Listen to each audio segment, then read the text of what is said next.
Hello and welcome back to E&M Essentials. My name is Madison Carter and I'm a certified medical coding instructor. Today I'm going to be covering Medicare E&M services. So when it comes to Medicare patients and certain, not all E&M services, we sometimes report these with different codes.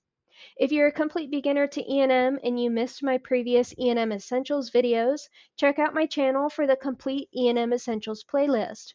Let's go ahead and jump right into today's video. So for today's objectives, we're going to be talking about the differences in reporting certain E&M services for Medicare patients. And we're also going to talk about the common HCPCS codes that we use in place of those CPT codes. So when reporting specific E&M services for Medicare patients, you're going to report HCPCS codes, not CPT codes. If you're ever faced with a Medicare patient and you're unsure whether you should report a CPT or you should report a HCPCS code, the general rule of thumb, regardless of the service, not necessarily E&M, is that if a HCPCS code for that service exists, Medicare typically prefers that you report that HCPCS code rather than the CPT code. It's also important to note, because I sometimes get this question from my students, that you shouldn't report both the CPT and the HCPCS code. You're only going to report the HCPCS code if there's one available and if it's appropriate for the service, and it's essentially going to take the place of the CPT. You wouldn't report them both. Now, when you're looking over your documentation, it's also important that you review not only the patient's age, but anything else that could confirm if the patient has Medicare. Age is not always the deciding factor. Plenty of younger folks have Medicare due to a disability or some other factor. When it comes to coding practice, generally a patient who's aged 65 or older is going to be considered a Medicare patient for practice sake, but you want to be still careful of your documentation. Go ahead and still read through it thoroughly. And then when you are out in the workforce, at that point, it's going to become more important for you to verify a patient's insurance coverage or to see it somehow, in your system, so that you can be sure if that patient is a Medicare patient or not. Now, let's look at some of the common HCPCS codes that you may potentially report for Medicare E&M services. These are generally going to be within the G code section. Those are the only ones that we're going to go over today. These are going to be the most common ones that you'll see, especially in practice.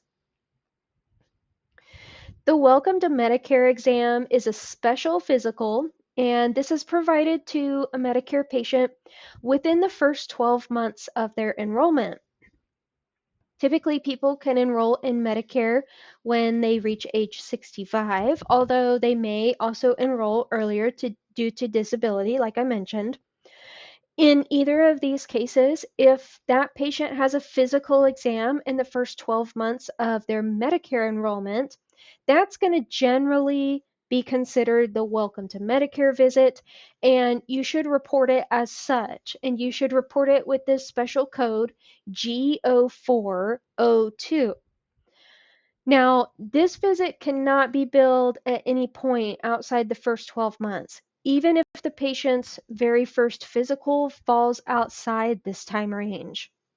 After that first 12th month, after the initial enrollment, you're going to start reporting annual wellness visits using G0438 or G0439, completely dependent on whether it's the patient's first annual wellness or if it's a subsequent exam. And yes, the first annual wellness exam, that G0438, can technically still be reported following the Welcome to Medicare visit. So if, for example, a patient enrolls in Medicare at 65, they come in a month later for their Welcome to Medicare visit, then let's say 14 months later, they come back in for their annual wellness. You would still report an initial wellness exam, even though they had their Welcome to Medicare visit. You're still going to report G0438 for that initial wellness exam when they come back in 14 months. When a Medicare patient is brought to the ER or they're admitted to hospital observation care, there are specific HCPCS code for some of these services as well. These are fairly straightforward, but the rules do change slightly from the per day guidelines that we use to report observation care with CPT codes. Here, for Medicare patients, we're going to report G0378 with a unit for each hour of observation care rather than just a per day service.